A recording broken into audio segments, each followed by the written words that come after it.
सपा प्रमुख अखिलेश यादव ने कहा, हमें उम्मीद है कि चुनाव आयोग अधिकारियों के खिलाफ कार्रवाई करेगा। यह सरकार को निर्देश करेगा कि उन पर कार्रवाई हो। जिस समय मुझे नोटिस मिला था, नोटिस के समय के अंदर अपने कार्यकर्ताओं के सहयोग से हम केवल 18,000 हलफनामे बनवा सके। अगर हमारे पास और समय होता तो और हलफनामे होते। 18,000 हलफनामे देने के बाद भी अगर कार्रवाई नहीं हुई है तो चुनाव आयोग पर कौन भरोसा करेगा। दिए गए हैं, मेल किए गए हैं और हमें उम्मीद है कि इलेक्शन कमीशन उन अधिकारियों के खिलाफ कार्रवाई करेगा या सरकार को निर्देश करेगा कि उन पर कार्रवाई हो।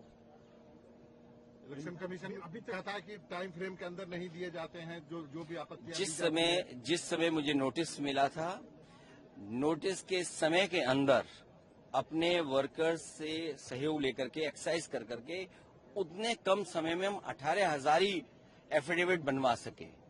समय अगर हमारे पास और होता तो शायद एफिडेविट और मैं बना सकता था, लेकिन 18,000 एफिडेविट देने के बाद भी अगर कार्रवाई नहीं हुई है तो कौन भरोसा करेगा इलेक्शन कमीशन पर।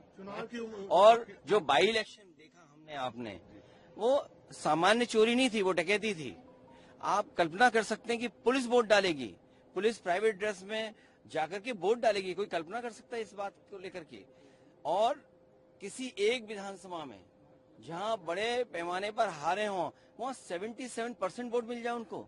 उम्मीद क्या करते हैं आप चुनाव आयोग ने कल एक बड़ी प्रेस कॉन्फ्रेंस की। अगर चुनाव आयोग के निर्देश पर और उनकी कार्रवाई पर अगर एक भी डीएम सस्पेंड हो जाए तो कभी भी ना वोट चोरी होगी ना वोट डकैती होगी। आपने जो शिकायत करी उस पर चुनाव आयोग ने कोई कार्रवाई की? अभी तक कोई कार्रवाई नहीं की, क्योंकि लगता तो ये है कि भारतीय जनता पार्टी के इशारे पे ईसीआई चलता है। वो तो कह रहे हैं कि मैं तो पक्ष के साथ है, विपक्ष के साथ है। अगर ये बात है तो बीएलओ को हटाना, शिकायत की गई कि एक ही जाति या इनके बीएलओ नहीं हो सकते हैं। जिलाधिकारी कौन पोस्ट होंगे, प्रिसाइडिंग ऑफिसर कौन पोस्ट होंगे। 17, 19, 22, 24, 17 में कितने ट्रांसफर हुए, 19 में, 22 में, 24 में। अगर एक भी अधिकारी शिकायत पर ट्रांसफर हुआ तो बता दो। 14 में, 17 में, और उससे पहले कितने अधिकारी ट्रांसफर होते थे यूपी में। जो बीजेपी जिस अधिकारी की शिकायत कर देती थी वो तो डॉक्यूमेंटेड होगा ना, लेटर डॉक्यूमेंटेड होगा। ट्रांसफर किस अधिकारी का होगा वो डॉक्यूमेंटेड होगा। तो आप देख लीजिए, 12 में कितने अधिकारी ट्रांसफर हुए, 14 में कितने हुए, 17 में कितने हुए, 19, 22, 24 विपक्ष शिकायत करता रहा, लेकिन इलेक्शन कमीशन ने एक भी अधिकारी का ट्रांसफर नहीं किया।